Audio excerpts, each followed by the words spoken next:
We're starting the first of the assembly. Nick is going to be our customer who's building one of these. First thing he has done already before we got here, good job Nick, is he separated out the black and white pieces from the multicolored pieces.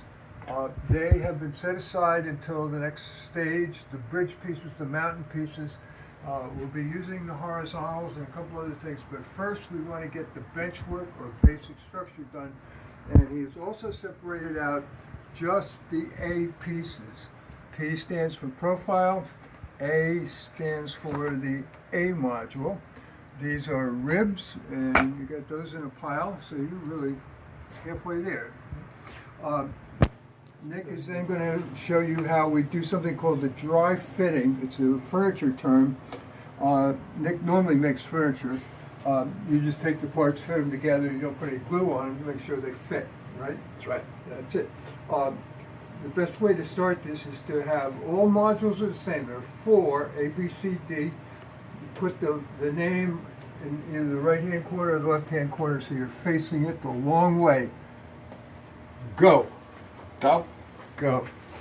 All right, so I already have my pile Oh, I split forgot. into- I forgot. The most important thing that Nick did is he put it on an absolutely flat surface. Because if you don't put it on a flat surface, it doesn't come out flat. Very important. There you go. Okay, rock and roll. Let's separate my profile pile from my rib pile. The ribs and the profiles are numbered, so you know which order to go in. So you start with rib 1 and work 2, 3, 4. So here I have rib 1, rib 2, and rib 3. And I have my pins. And I will find, located on the base, the corresponding number to match it with, facing the same direction. So all the labels should match up perfectly. A1 with A1, A2 with A2. So here I just take a couple pins, set the part perpendicular to the surface, start fitting on there. The base is outlined out with exactly where your rib structure should stand. So all I'm doing is taking my part, placing it between the lines, and matching up my labels.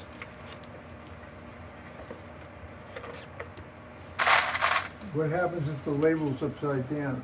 So labels upside down, it's okay. As long as it's in the right spot, that's what we're concerned about. Because here you can see AR3, upside down, it fits right in the correct spot. You've got some gremlins in your system there, my man. Gremlins. They're out here flipping letters on you. Yeah. And as you can see, that was me, by the way, that put them upside down. As you can see, the AR3 part matches the perfect width of the board itself. So you can see it will be spanning the entire way. And that's how you know your part is fitting correctly. Generally, 2 pins will suffice in keeping your part structurally sound. These parts are very lightweight and do not take a lot to keep standing. Alright, so now I has quickly put up my AR1, AR2, and AR3. I'll grab my next 3 pieces, AR4, AR5, and AR6. You'll notice that these pieces have a slot structure in it, and they'll be fitting on top of each other like so. You can see the slots are a little wide, so the parts will go past, but once they're sitting flat on the base, they should line up perfectly flush. So again, these rib pieces should fit perfectly within the double line space for them, and the label should match up perfectly. So here I go, just going with 4. It's 2 pins in the bottom. Whoop.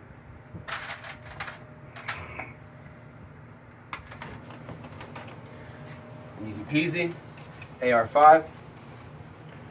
Spanning from corner to corner. 2 pins should be enough for it.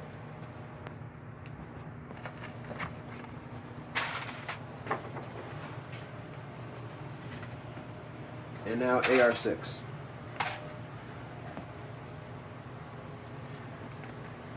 If the labels are upside down, do not worry.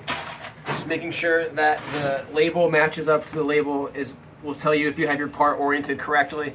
So all three of these slots should be facing upward because the next three parts, AR7, AR8, and AR9, will fit down into those parts. So now I have my last three rib pieces for the A module. Start with AR7. And here I just gotta slide it right over top of the rib. It's right in, and your rib structure should fit right up to the edge of the base, with the other corner hitting right up to the edge of the other rib. Throw 2 pins in this one. Here. And one here.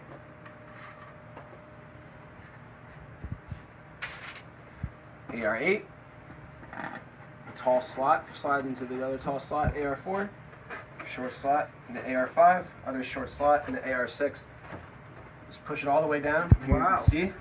Lines up flush up there. Pretty impressive, Nick. Hey, thanks, Al. 2 more pins. This part's so sturdy you don't really probably need pins, but I'm putting it in there just to keep it still from moving around. Last one, AR9. Same thing as AR7, should hit from the corner of the base all the way to the side of the AR4. 2 more pins. And here you have our completed rib structure. What would that take? 5 minutes? 10 minutes? 4 minutes? There you go. 6 minutes and 39 seconds. 6 minutes and 39 seconds. Mine is 2 minutes of Al yakking.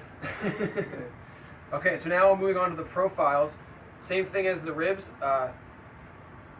These labels will match up perfectly with the labels on the base. 1, 2, 3, 4. That's right, and they're also numbered 1, 2, 3, 4 clockwise around the base. You also notice on the profile parts, there are little vertical straight lines. That is good places to bead some glue for when you start gluing on, where you start gluing your parts together. And these vertical lines are roughly in the spots where the ribs hit the corners, hit the side of the profile.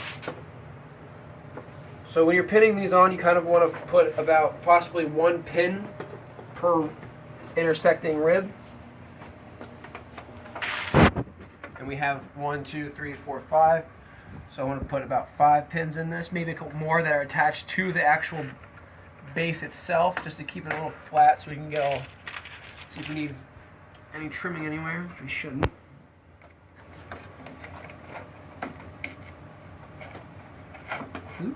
Watch out, not poke yourself. These pins are sharp. Whatever you're using, thumbtacks or these kind of T-pins, you don't need much, about 1/4 inch on the length of the pin to get it through.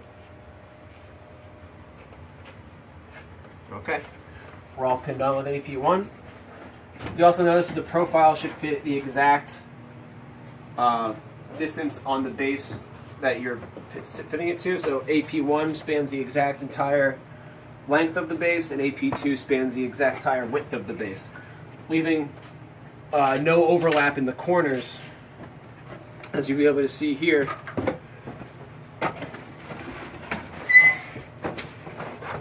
Once AP2 is on and AP1 is on, you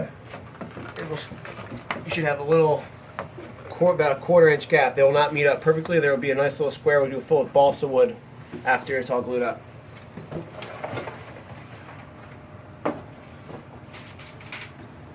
So, about 1 pin per rib.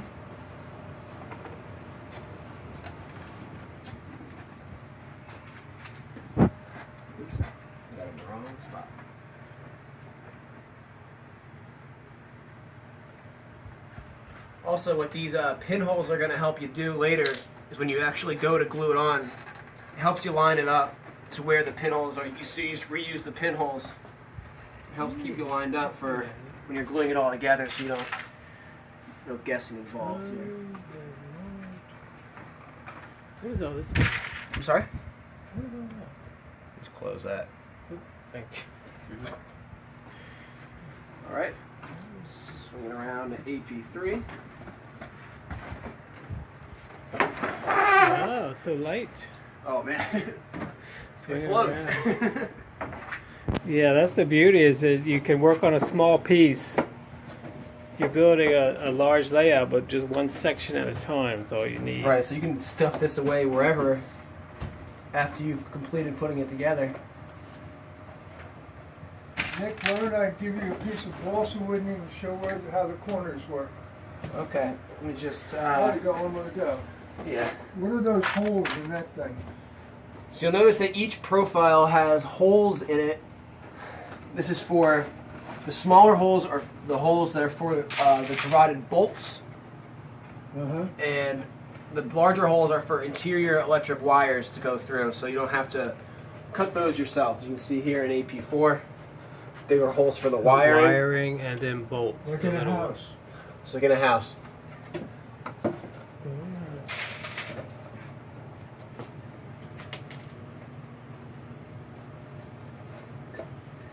Okay.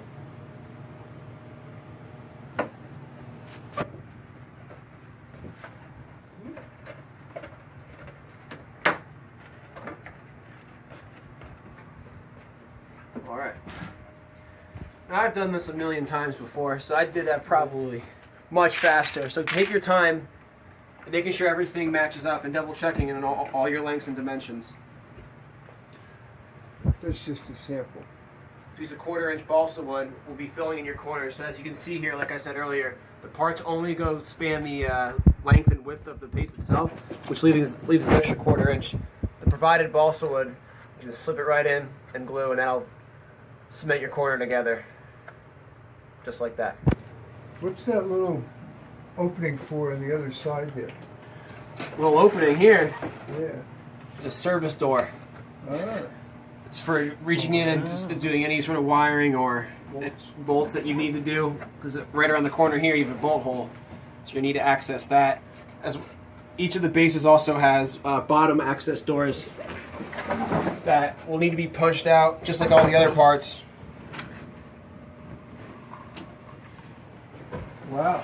That's pretty strong. It's just got pins. Oh yeah, this is just wait till it's all glued together. It ain't going nowhere. Isn't going anywhere. Isn't going anywhere. Your children are watching, Nick. Language is fluid. And there you have it. You just dry fit Beautiful. your first How structure. come all these things module. are different heights? Like those are.